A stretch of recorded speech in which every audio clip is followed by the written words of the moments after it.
آج پاکستان کا مقبول ترین لیڈر عمران خان ایک جیلی توشہ خانہ کے کیس کے اندر جیل کی سلاخوں کے پیچھے ہے۔ پورا ملک اور بیرون ملک پاکستانی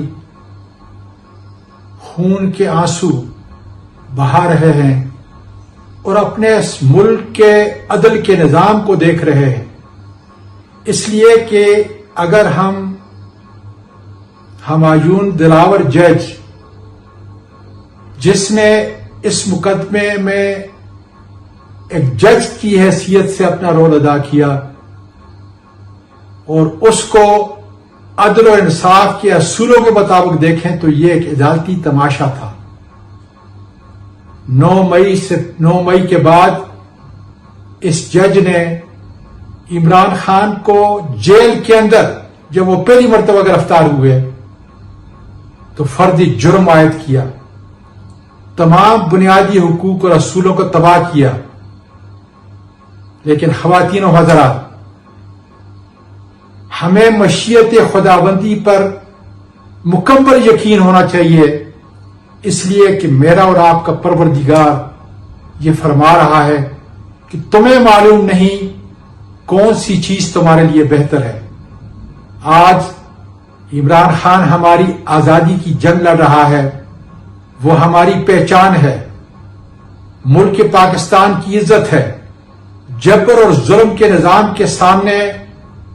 وہ جس طرح مقابلہ کر رہا ہے، میں کہتا ہوں کہ تاریخ اس کو ایک عظیم انسان کی حیثیت سے اور ایک عظیم لیڈر کی حیثیت سے یاد کرے گی۔ عمران خان کا ساتھ دینا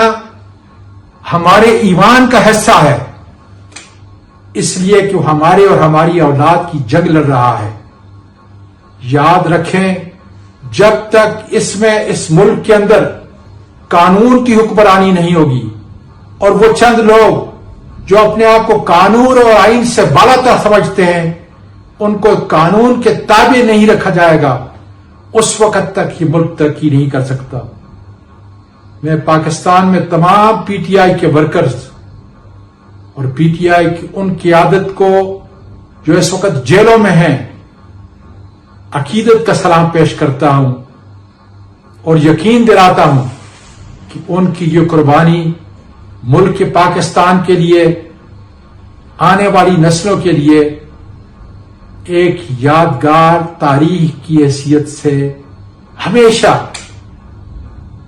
پاکستان اور پاکستان کی سالمیت کے لیے یاد کی جائے گی۔ پاکستان پائندہ باد۔